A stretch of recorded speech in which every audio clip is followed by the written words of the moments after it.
everyone. So today we're going to start a new series here on our channel, and we're going to recommend to you books based on the color of their cover. So today we're going with red books. So these books are going to be recommended to you solely on their cover. Yes. It's not about age range, it's not about genre, it can be anything, they just have to be red. Yes. Purely aesthetic. Also, you may notice a new face. This is Kelly. She's recently joined the team. And what are you doing with Albertalli, Kelly? I do the social media management, so a lot of times now the people, like if I'm talking to you, if we're chatting through Instagram, a lot of times that's me, and sometimes you're used to talking to Sally, so yes. Sometimes I'll say I, Kelly. Yes. And if I don't know you, I'll wave to you and say hi, and I'll ask you a question because I'm trying to get to know everybody. Yeah. So. And that's mostly for junior. Yes, on the junior team. So hopefully we can rope her into a few more videos. Yeah. All right, so how this is going to work, we're just going to go down the line. Maybe do you want to start with Crystal? Sure. And we'll just kind of go one by one. We've each picked a few books off of our shelves, so I feel like we have quite an eclectic selection here. There's a lot of red happening. A lot of red happening. It's like someone died. Oh dear. So what's your first book, Crystal? Well, it's no surprise to anyone on the Owl Crate team, but my first is Simon versus the Homo Sapiens Agenda, which is my favorite book ever. Ever. So if I don't recommend this to you, it would just be wrong. I've read this probably 10 times. I read the book. I read the ebook. I listened to the audiobook. I bought the actual book and I listened to the ebook. Every time I'm having trouble sleeping or just want to chill out because it's just such a wonderful, mellow story, and I love the audiobook guy's voice, and it's just beautiful. It's about, for those of you who may not know, it's a very popular title. Or know it as Love, Simon. Oh yes, and Love, Simon the movie, which I've also seen a couple times already. Simon meets someone online, and they develop this online relationship, and he doesn't know who it is, but it is something that goes to his school, someone who goes to his school, and he just tries to find out who it is and not comes to grips or copes with, but he just becomes more comfortable with being gay as himself. And it's just a beautiful journey. It's a beautiful love story, and I'm not being very articulate now, but I just love it so much. And it's so good. always Yeah. recommend this. Yeah. All right, you're up, Kelly. Take this one. So I have brought picture books. And this one is Children Are Naughty, and I love almost all Flying Eye books. I also love children, and I also love that children are naughty. And this book, it goes through a bunch of fun things that children do that maybe they're naughty, but they're not meaning to be naughty. And then at the end, the parents say that they were never naughty when they were children, which we all know is not true. But then they tuck their kids into bed, and they're watching them sleep, and all of the naughtiness is of course forgotten. So very sweet. It's a really good one, and all the pictures are super fun too. You want to show us a couple of pictures? Yeah. I've never heard of this book before. It's very cute. Oh, here's the one where this art style. so his dad slaved over his spinach, which all kids are, I'm sure, excited to eat, and he throws it on the floor, and you can see his dad is like so angry, so distraught. And then another one is where the boy's not playing the piano, of course, with his hands, and so just the different scenarios that, where kids are just having, swing from the chandelier. And then in the very end, all is forgotten. They're all tucked into bed, even though it shows like the room is destroyed. They're happily asleep. And then I love that they're dreaming. Their dreams are also naughty. That's awesome. It's a fun one. Yeah, that's great. Beautiful art too. Yeah. Awesome. All right, Sally. First one on my list is one from my childhood shelf, and that is The Wonderful Wizard of Oz by L. Frank Baum. I always mix it up too, every time. Because you're used to the initial being in the middle. L. Frank Baum. I debated whether or not this one was actually orange, but Crystal confirmed that she calls this red as well, so I'm using it for this video, not an orange one. But I just remember, there's my little signature from when I was probably like 7. Yeah, I remember reading this one by myself when I was a kid and just being like blown away by I knew the movie, but this one was so much more than that. And it's got all the original plate illustrations and stuff in it. So yeah, I love this story. I don't know how I haven't read more of the series because there's like or So 10 many. books or Yeah. something like that in Yeah. the series. So I should just read them as a grown-up. But yeah, Wonderful Wizards of Oz holds Isn't that up. classic? It's classic for a reason. Yeah. So first up, I have an Owl Crate pick, and that is The Hearts We Sold by Emily Lloyd-Jones. This isn't terribly read, but the red is there. And this is just, I feel like, one of our more underrated Owl Crate book picks. It didn't get a lot of buzz, but Karina and I both loved it. And this is about a girl who has like a very poor family life, and she's finally kind of thriving at this boarding school, and all of a sudden that she finds out that she's not going to be able to attend this boarding school anymore.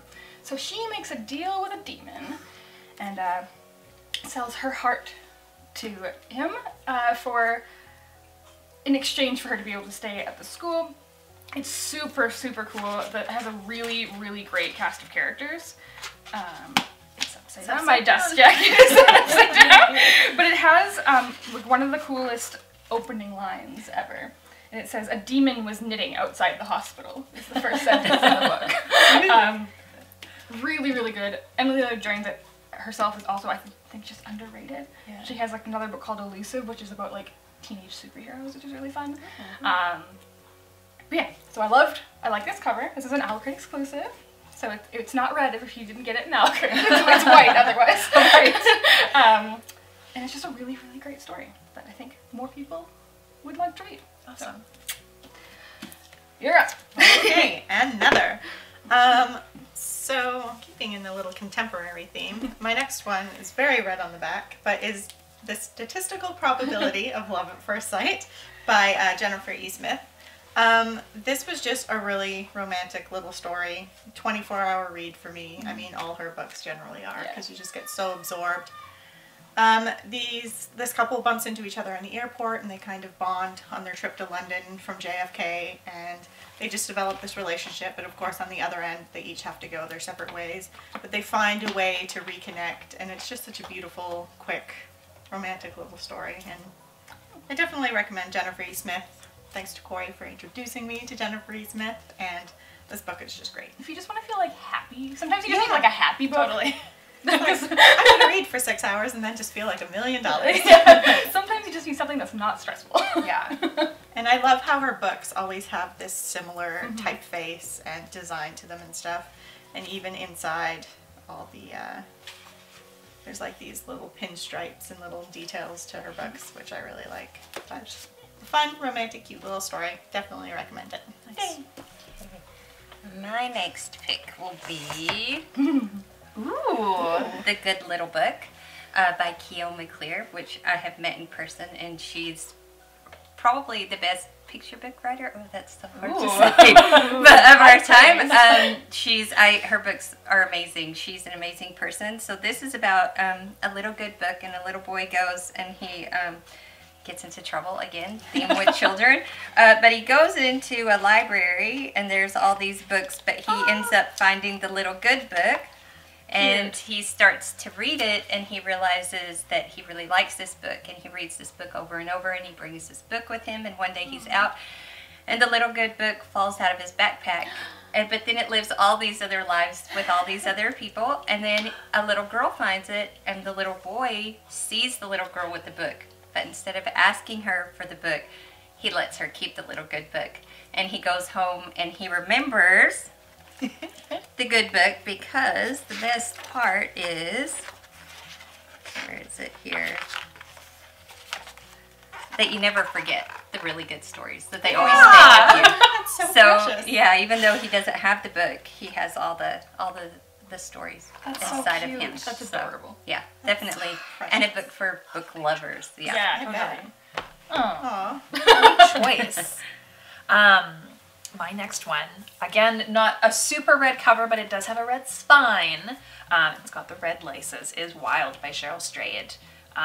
This is her memoir of sort of coming out of a very difficult time in her life and hiking the Pacific Crest Trail from the Mojave Desert up through Oregon and Washington State.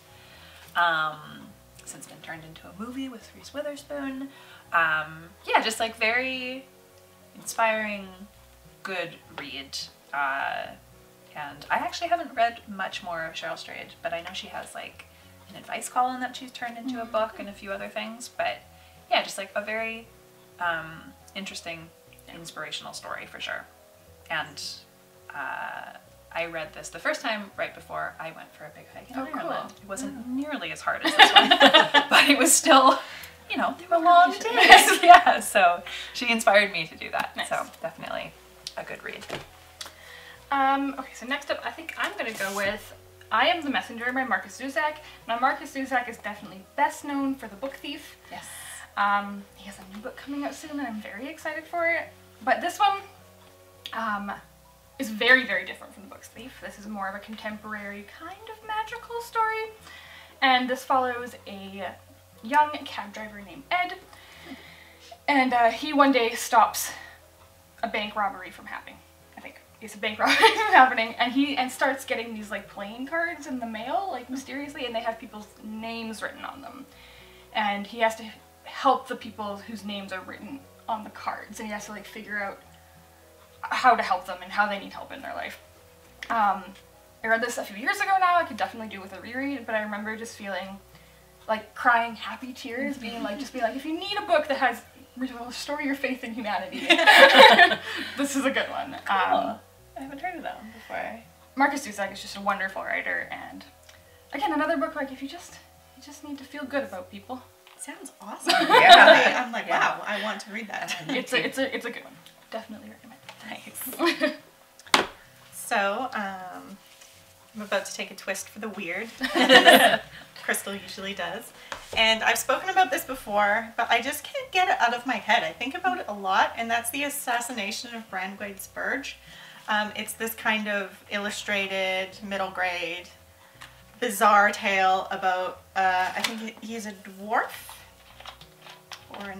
there's elves. He is an elf, and he goes to the kingdom of dwarves, and he's there on like a diplomatic type mission, but really they have sent him as a spy. But it's just, when it comes down to it, this really great friendship and adventure story, and kind of like, not like a buddy cop movie, but like a buddy adventure story where they are on the run from the law together. And it's really bizarre, and the illustrations are even more like strange and unusual, and part of me just wants to go in and color them because I think it would just be so relaxing. But this book comes out later this month, and if you kind of like little weird stories that kind of have you laughing sometimes, and I laughed out loud a lot, and a few times I was like, oh my. But I highly recommend it. It was a lot of fun. Is that by M.T. Anderson? M.T. Anderson and Eugene Yelchin. Both are really big authors. M.T. Anderson, It's a lot of fun. I think you should take it home, kids. I think they will love it. Like, you can borrow this for sure. Yeah. But yeah, I just love the bizarreness of it, and it's just so much fun. Cool. Awesome. So I will go with a twist too. Little Red Hood, and it's a different take on Little Red Riding Hood because I like the simplicity. It's just really simple lines, almost like scribble like on the front.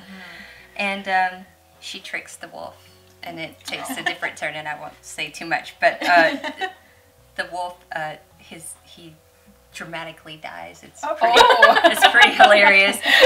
And then she walks away just like smart and sassy, which of course she would. So yeah, I really liked this one. It's just a different take, and also the art is very beautiful. I was gonna say, is it wordless? But no. No, it's very simple, simple really text. Cool. Yeah. Very cute.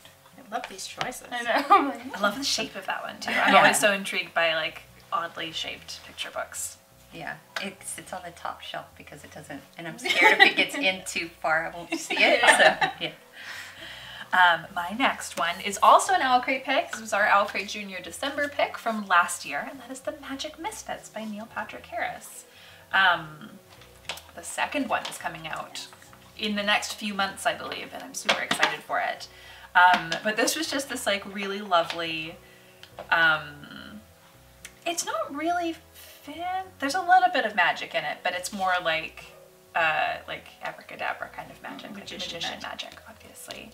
But the main character is a little boy named Carter who is an orphan, and he's been living with his uncle who's a bad dude for a long time. So he runs away from him and finds this band of magic misfits that all sort of their clubhouse is this magic shop run by a wonderful old man. And then they have to, there's a trickster going through town, like swindling people stuff. So they obviously have to deal with him. But what I love about this one is that it's full of illustrations. It's a really fun read aloud, but they also have the narrator will like stop you every once in a while and like teach you how to do a magic trick. So I actually did practice this one for a while. It's rolling a coin over your knuckles. It's a very cool trick to know. I'm still not very good at it. But yeah, just a really fun one. There you go, pick it up here. So next up, I have a graphic novel by Bryan Lee O'Malley of Scott Pilgrim fame. Nice. This is Seconds, and this is about a young kind of up-and-coming chef named Katie who has like high hopes and is going to open her own restaurant and has wonderful staff, and then one day everything just kind of starts, like her luck turns for the worse and everything just feels like it's going wrong. And then this little, I think like magical creature, little girl, mysterious girl appears in the middle of the night. And she has simple instructions for do-it-yourself do-over. So the instructions are 1, write your mistake, 2, ingest 1 mushroom, 3, go to sleep, and 4, wake anew. So Katie starts taking a bit too much advantage of this and making her life absolutely perfect, and obviously that's not going to go as planned. I just love this. It's so charming, and it has like really cool, I do think it is an adult graphic novel. I don't think it's middle grade. Okay. But it charmed the pants off me, and it's such a cool, like, it's just such a cool setup. Yeah. It's like a little half cover. That's right? cool. You don't see that very often. And it's just a really good one. And Bryan Lee O'Malley's amazing. Like, and his art is just, he's so talented. Yeah. I love how there's a mushroom on the spine. Oh yeah, yeah. But yeah, this is another graphic novel I read a few years ago and very much enjoyed. Cool. Alright, so the next one I have to recommend, which has a little bit of red on it, is Battle Royale by Koushun Takami. And I read this a long time ago, but I read it right after I read the Hunger Games trilogy, when like all those dystopian books were really popular. And as much as I loved the Hunger Games series, I found I cared so much more about these characters than I did for anyone in the Hunger Games.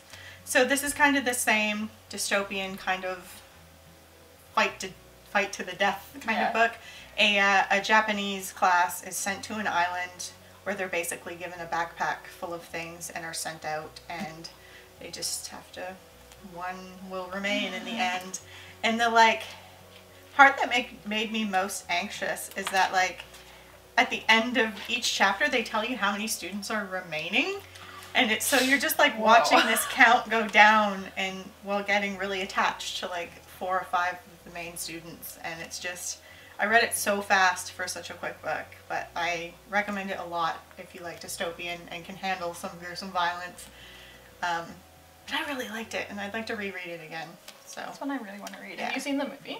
I have not, which is because I think at the time when a lot of people were recommending the movie to me, it was really hard to find. Right. Because I think it was banned in a lot of places. Oh, wow. But I think it's easier to find now that I think it's kind of we're a bit more acclaimed lenient. Cult status at this point. So. Exactly. So I haven't seen it yet, but it is always something that I would definitely watch. But you can on my list for years. 100% take this home with you today. Cool. Because I recommend it. Hey, mine is the complete opposite of dark. Curious George. I just really picked it because the cover was red, but I have 4 kids, 4 boys, and we've read many, many Curious George stories, and I have taught for years, and children will often ask for many read-overs. So some of them you know so well, like there's one where he goes to a fair and he bakes pancakes, and he starts to put blueberries in the pancakes, which everybody comes, but then the man is really mad because the person serving is a monkey.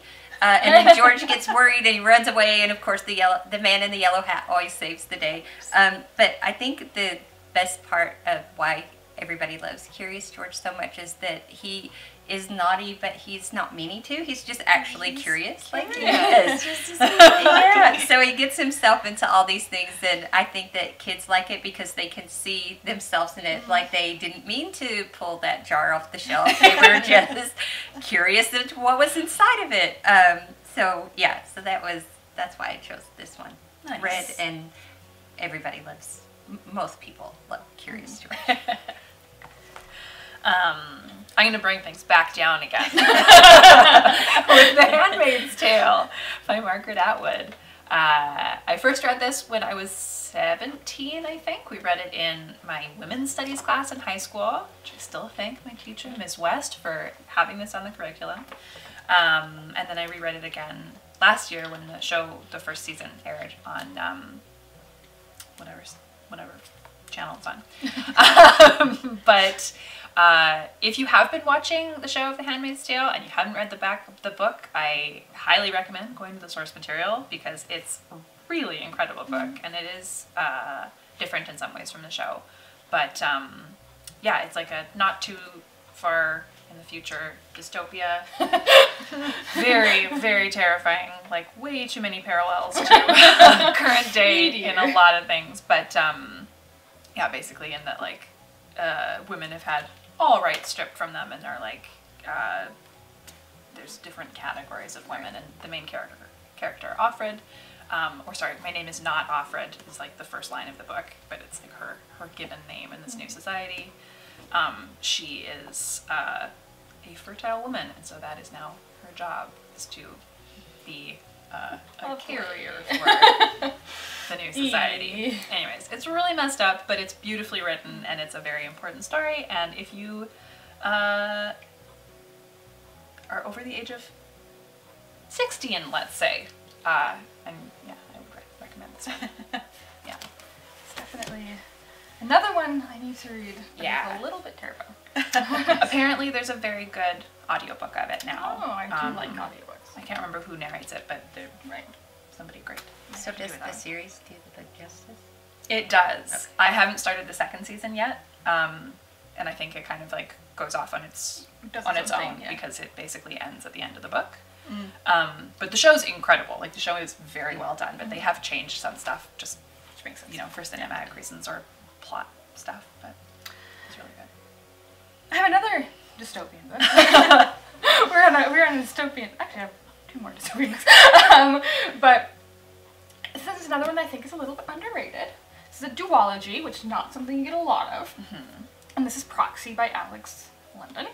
And this is a world in which rich people have proxies, and basically if the rich person or like well-to-do person does something, like commits a crime, the proxy gets the punishment. Oh. So yeah, It's just me. yeah, so it's very cruel. So Sid is a proxy, our main character Sid is a proxy, and his what's it called, patron crashes a car and kills somebody. So Sid is sent to death, and the story kind of takes off. Really cool world. It's also, you don't see this a lot in dystopian, it's LGBT. It's heartbreaking, but it's very, very well done. It's super fast paced. It's one of the ones, like, I think this kind of came out when the big dystopian craze was happening, and I don't think it got as much buzz as some others, and I very, very much enjoyed this one. So, and it's just a duology, so you don't have to commit that much time to it. But yeah, really enjoyed this. So the patrons just get to keep doing whatever? Yeah. I guess I should read it. It's pretty messed up. Wow. Yes. Outrageous. Breakneck action, shocking twist, and heart-hammering suspense. Sold.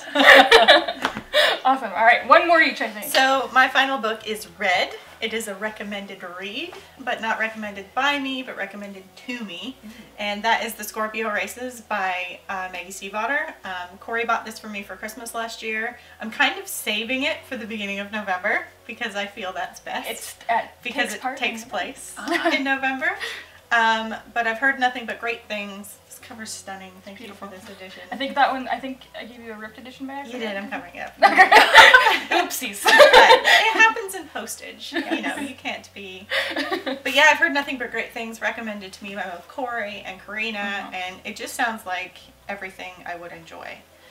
Every year the Scorpio races are run on the beaches of Scaramouth. Every year the sea washes blood from the sand. To race the savage water horses can mean death, but the danger is irresistible. Creepy water horses, races, action. I think I'm in. So atmospheric and Yeah. it's so good. Yeah. Awesome. I can't wait. It's definitely I'm on my excited for you to TBR read it. to be read soon. Nice. Yeah.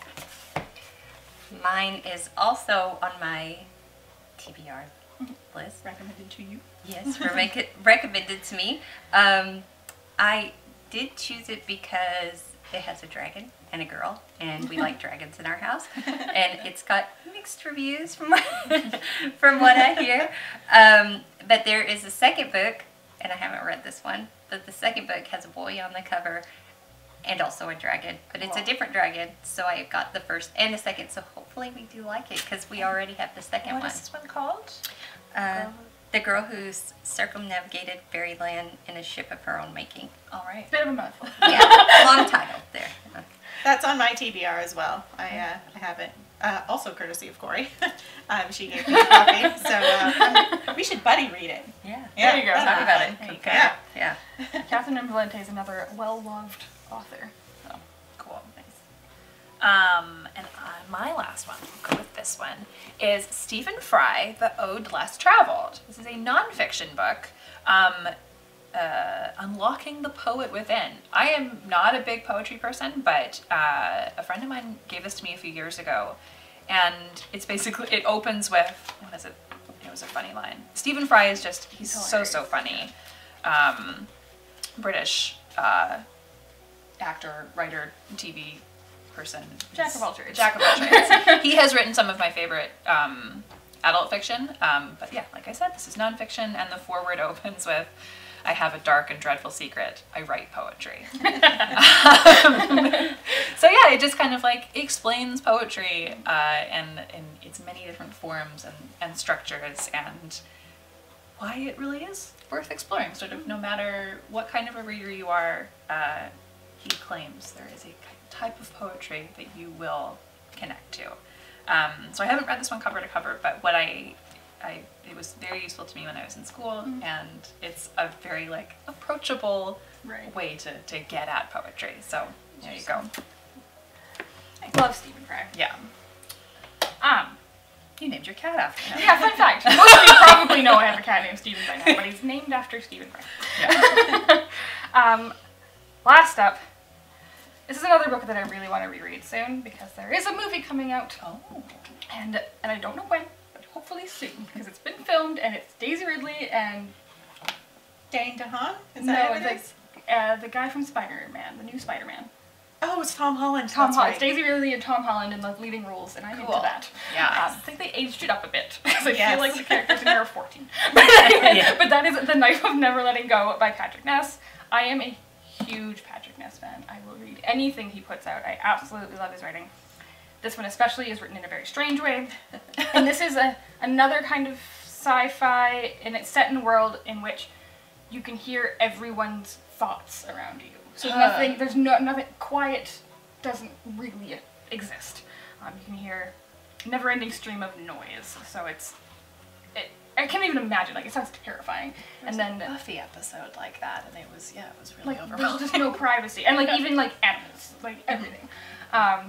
And then one day Todd, who is our main character, kind of stumbles into a pocket of silence, and the adventure ensues from there. It's a 3-book series. It's a super fast read. It's a sci-fi world that doesn't really feel like sci-fi. Like you don't have to be into sci-fi at all. Like I didn't even really pick up that it was sci-fi until like the second book. I was like, oh.